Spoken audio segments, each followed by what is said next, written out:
नमस्कार दोस्तों, स्वागत है आपका हमारे YouTube चैनल कलाम्स ट्यूटोरियल पर। आज हम जानेंगे वर्साई की संधि के बारे में, जिसे पेरिस की शांति संधि भी कहा जाता है। अब इसे वर्साई की संधि ही क्यों कहा जाता है? इसे वर्साई की संधि इसलिए कहा जाता है क्योंकि यह जो संधि थी वो फ्रांस की राजधानी पेरिस में वर्साई के महल में हुई थी, इसलिए इसे वर्साई की संधि कहा जाता है। जैसा कि हम जानते हैं कि पहला विश्व युद्ध दो गुटों के बीच लड़ा गया था। इसमें एक गुट केंद्रीय शक्ति था, जबकि दूसरा गुट मित्र शक्ति। प्रथम विश्व युद्ध में मित्र शक्तियों का प्रमुख शत्रु जर्मनी था। जर्मनी के साथ शांति संधि का प्रारूप तैयार करने के लिए मित्र देशों का शांति सम्मेलन 18 जनवरी 1919 को फ्रांस की राजधानी पेरिस में शुरू हुआ था। इस सम्मेलन में अमेरिका के राष्ट्रपति वुडरो विल्सन, ब्रिटिश प्रधानमंत्री लॉयड जॉर्ज, फ्रांसीसी प्रधानमंत्री जॉर्जिस क्लेमेंसियो, इटली के प्रधानमंत्री विक्टोरियो इमैनुअल ऑरलैंडो छाए रहे थे। 8 जनवरी 1919 को अमेरिका के राष्ट्रपति वुडरो विल्सन ने शांति प्रस्ताव पेश किया था। यह प्रस्ताव 14 सूत्री प्रस्ताव के नाम से प्रसिद्ध हुआ था।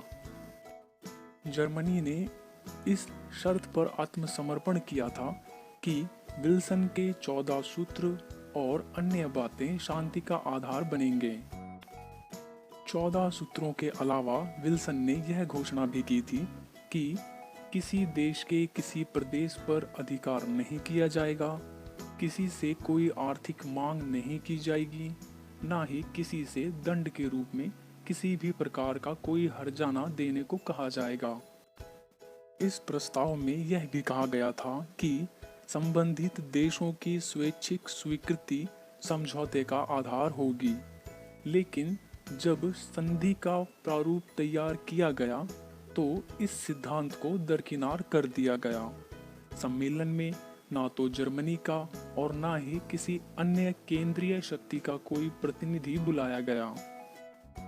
संधि प्रारूप को अंतिम रूप देने के बाद विजेता देशों ने जर्मनी को 5 दिन का समय दिया कि वह या तो इस पर हस्ताक्षर कर दे या हमारे आक्रमण का सामना करने के लिए तैयार रहे।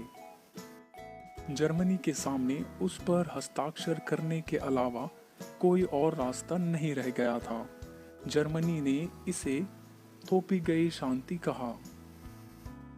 हस्ताक्षर करते समय भी जर्मन प्रतिनिधियों को अपमानित किया गया। जिस कक्ष में हस्ताक्षर समारोह संपन्न हुआ उसमें उन्हें मित्र शक्तियों के प्रतिनिधियों के साथ नहीं बैठने दिया गया। उनके साथ अपराधियों जैसा बर्ताव भी किया गया। उन्हें कभी सम्मेलन कक्ष से बाहर ले जाया जाता तो कभी कक्ष के अंदर।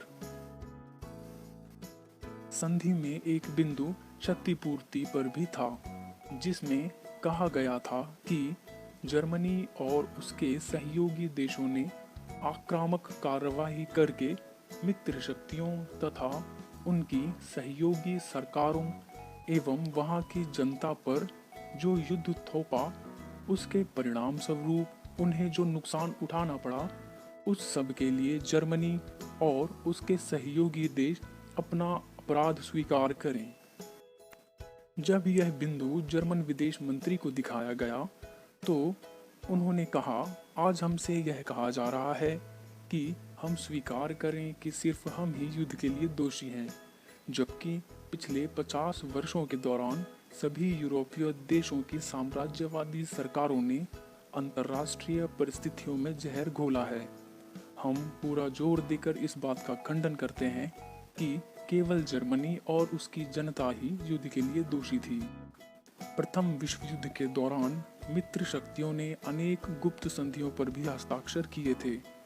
इन गुप्त संधियों का मुख्य उद्देश्य युद्ध में प्राप्त प्रदेशों का आपस में बंटवारा करना था। शांति संधि का मॉडल बनाते समय भी इन गुप्त संधियों का विशेष ध्यान रखा गया था। 28 जून 1919 को जर्मनी ने वर्साई की संधि पर हस्ताक्षर कर दिए। वर्साई संधि की शर्तों के अनुसार अल्सेस लॉरेन, जो जर्मनी ने 1871 में फ्रांस से छीन लिया था, फ्रांस को वापस करने पड़े। साथ ही जर्मनी को नव स्थापित राज्य पोलैंड को लगभग 64 किलोमीटर का गलियारा समुद्री रास्ते के रूप में देना पड़ा।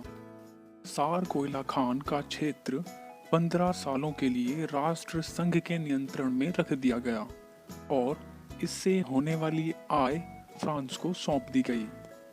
जर्मनी को ऑस्ट्रिया के साथ कोई संघ बनाने पर प्रतिबंध लगा दिया गया। राइनलैंड को स्थायी रूप से विसैन्यकृत कर दिया गया और उस पर 15 वर्षों तक मित्र शक्तियों की सेना का कब्जा सौंप दिया गया। जर्मन सेना के सैनिकों की संख्या 1 लाख तक सीमित कर दी गई। उसे कोई वायुसेना और पनडुब्बियां रखने का भी अधिकार नहीं दिया गया। जर्मनी को मित्र शक्तियों को क्षतिपूर्ति भी करनी थी, जिसका हिसाब बाद में लगाया गया, जो कि 660 करोड़ पाउंड बैठा। जर्मनी से उसके सारे उपनिवेश छीन लिए गए और गुप्त संधियों की शर्तों के अनुसार विजेता शक्तियों ने उन्हें आपस में बांट लिया। लीग ऑफ नेशन ने हारे हुए देशों के उपनिवेशों पर मैंडेट व्यवस्था लागू की, जिसका अर्थ था इन उपनिवेशों के विकास व कल्याण को उन्नत देशों के हाथों में सौंप देना। वर्साई की संधि मुख्य संधि थी, क्योंकि इसका संबंध मुख्य पराजित देश से था। अन्य केंद्रीय शक्तियों से अलग से संधियां की गई थी। सेंट जर्मेन की संधि, यह संधि ऑस्ट्रिया के साथ 10 सितंबर 1919 को की गई थी। इसकी मुख्य बात ऑस्ट्रिया हंगरी के पुराने विशाल साम्राज्य का विभाजन करना और विभाजन में हिस्सा मांगने वाले 5 देशों Czechoslovakia, Poland, Yugoslavia, Italy, Romania के दावों को संतुष्ट करना था। साथ ही ऑस्ट्रिया को हंगरी के साथ संघ बनाने पर भी प्रतिबंध लगा दिया गया। न्यू इली की संधि, यह संधि 27 नवंबर 1919 को बुल्गारिया के साथ की गई। इसके अनुसार बुल्गारिया के पश्चिमी हिस्से के 4 छोटे क्षेत्र यूगोस्लाविया को देने पड़े। सैनिक व आर्थिक रूप से भी बुल्गारिया को पंगु बना दिया गया। ट्रायानो की संधि, 4 जून 1920 को हंगरी के साथ यह संधि की गई थी। इसके अनुसार ऑस्ट्रिया को हंगरी से अलग कर दिया गया। हंगरी को सैनिक रूप से भी कमजोर कर दिया गया।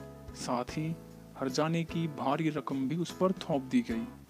सेब्रे की संधि, यह संधि 10 अगस्त 1920 को तुर्की के साथ की गई थी। इसके अनुसार तुर्की को मिस्र, सूडान, सीरिया आदि पर से अपने सभी अधिकार त्यागने पड़े। तुर्की की सैनिक शक्ति को सीमित कर दिया गया। तुर्की की दयनीय स्थिति को देखते हुए उस पर क्षतिपूर्ति की रकम नहीं थोपी गई। लोसाने की संधि, तुर्की के राष्ट्रवादी नेता मुस्तफा कमाल पाशा ने सेब्रे की संधि का विरोध किया और उसे मानने से इनकार कर दिया।